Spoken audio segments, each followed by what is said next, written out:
Hello, and thanks for joining us. A Thursday night shooting inside a Crystal apartment sent a boy to the hospital. Crystal police say they received a call about a shooting inside a unit at the 5240 apartments along West Broadway shortly before 11 p.m. When officers arrived on scene, they found a boy in the parking lot with a gunshot wound. First responders treated him at the scene and transported him to the hospital. Police say the boy's wound is non-life-threatening and that he is expected to survive his injuries. Investigators say the incident does not appear to be random and they don't believe there is any danger to the public. Police didn't provide any details about the circumstances of the shooting, but they asked anyone with information to call the Crystal Police Department's tip line. Prosecutors have charged a Champlin man in connection with a drive-by shooting that paralyzed a Brooklyn Park football player. 36-year-old Trokan Kagboya was charged Friday with aiding an offender. Jail records show he's also suspected of being the triggerman in the incident. 19-year-old Michael Bleedy Jr. was shot on May 29th in Brooklyn Park. Police say he had gotten into a fight with several men during a basketball game a few days before. Police say Kagboya was present at the time of the shooting. Bleedy was expected to play football at Iowa Central Community College. His family says he's now paralyzed from the knees down. A 19-year-old Brooklyn Park man learned his punishment for an attack on a Fridley basketball player during a game at Cooper High School. Dursa Muhammad was convicted of 2 felonies, including aiding and abetting second-degree riot with a dangerous weapon. According to court records and witnesses, the player was sitting on the bench when he was attacked with a metal pipe. Muhammad was sentenced to 3 years probation. He could avoid prison time if he remains law-abiding. An added layer of surveillance is coming to the city of Crystal. Sarah Allen explains how camera technology will soon help Crystal police solve more crimes. It's hard to put into words how valuable this is to us. Crystal police now have an added view into fighting crime. You can get anything within the last 15 minutes up to the last 30 days. That view comes in the form of extra surveillance through the flock camera system.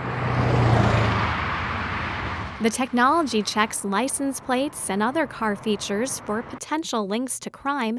Currently, Crystal police rely on other cities that have installed flock cameras to share data with them. It is probably weekly that we have a case that is either significantly aided by these cameras or solved because of these cameras. And it varies from homicides to robberies to low-level thefts to hit and runs even. Now, in 2 months, Crystal is getting its own flock cameras. Lieutenant Tourville says that will double their ability to follow up on crimes. They're a great investigative tool. 6 cameras will be installed in strategic areas and entrances into the city. Another will be moved around. Community members we spoke to say they are okay with the added surveillance. If you're not doing anything you shouldn't be doing, why do you care? I guess I don't have any problem with it because I'm not doing anything wrong that I know of. I think it's a positive thing to help reduce crime. Lieutenant Tourville says the cameras don't take facial pictures. I can understand how some people would feel like it's an intrusion or it's Big Brother watching over everybody. But we do not utilize the information for anything other than a legitimate investigation. In Crystal, Sarah Allen, CCX News. A state grant is covering the cost of the cameras for 2 years. At Crestview Elementary this week, everyone's a graduate. The Brooklyn Park School has served the community since 1960, but now its students are saying goodbye. Reporter Emily Haugen takes us there. I am proud of me. It's no easy task to get kindergartners to sit still. But this special event might do the trick. Watch me be the best that I can be. These Crestview Elementary kindergartners are gearing up for graduation. These are the last, most famous kindergartners to grace these hallways. And Principal Stephanie Webster knows this one's extra special. I want it to be amazing and an experience that's memorable, and it also has a lot of sadness attached to it, so we're kind of vacillating between those 2 emotions. Our next graduate is Araya. Every grade is graduating because Crestview Elementary is going to be repurposed. The school will be rebuilt as a space for community education. But it won't be this elementary school anymore. I don't want to leave the school because it's really fun things here. Every graduate, even the kindergartners like Saren, are moving on to new schools. It's an emotional time. I think this is, for me, the most emotional part of the week because it feels like this is the saying goodbye. As each kid crosses the floor, Crestview staff, including Stacy Harvey and Laura Wagenman, are feeling it all. It's the celebration of all their hard work. Our kids show up, our families show up, and I just love our community. We couldn't ask for a better place to be. It's hard not to be sentimental for the tight-knit community it's built since 1960. We also feel a bit like we're breaking up a family, and that's difficult for both staff and students, so there's sadness along with it. But we're so proud of all of our kids, and we know that they'll do well wherever they go. When he grows up, he wants to be in the special forces. As each kid graduates, When Khalifa grows up, he wants to be a police officer. with whatever dreams they have in mind, the sentiment is clear. Crestview will always cheer them on. In Brooklyn Park, Emily Haugen, CCX News. The Osseo Area School District held a number of events this week to celebrate Crestview's past and present students and staff. The repurposed building is set to be ready in 2027.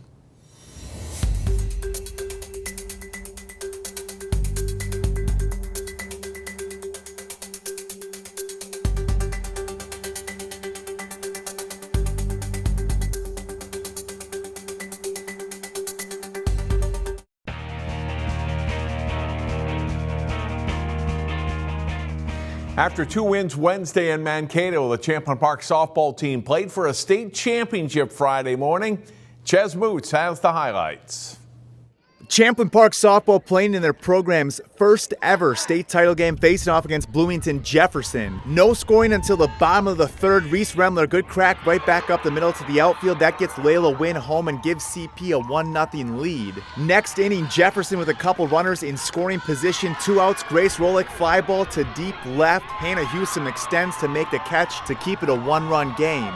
Bottom 4, Ava Parent had the walk-off in the state semis. A rocket here to the outfield, good for a 2 RBI double from Parent, one of her 2 hits on the day.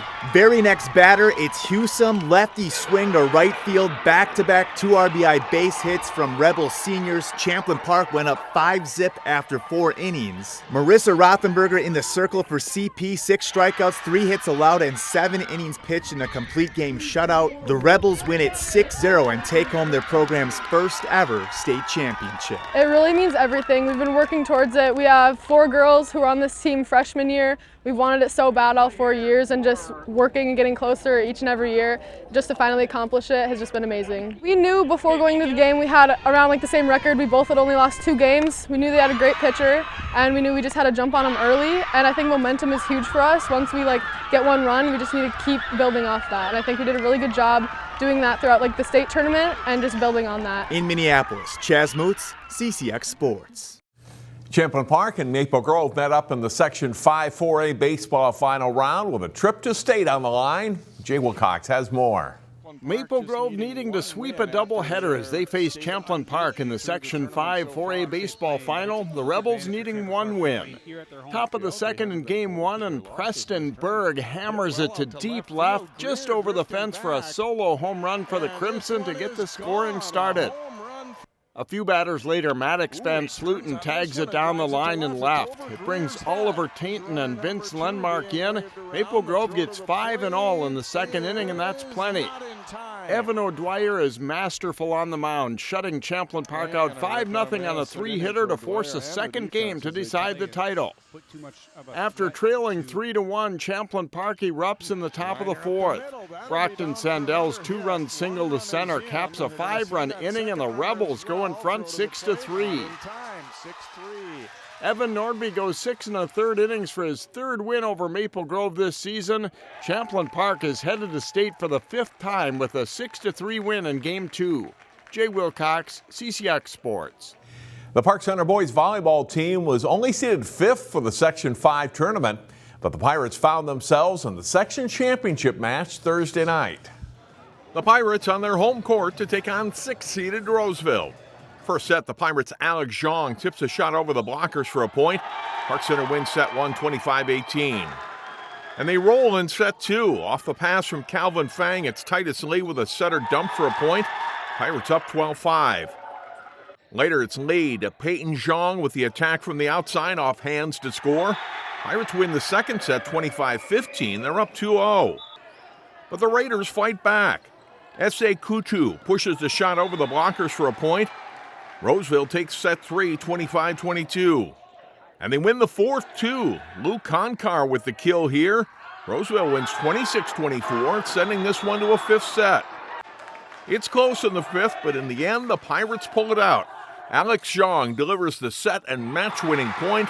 Park Center is headed to the state tournament with a thrilling 5-set win over Roseville.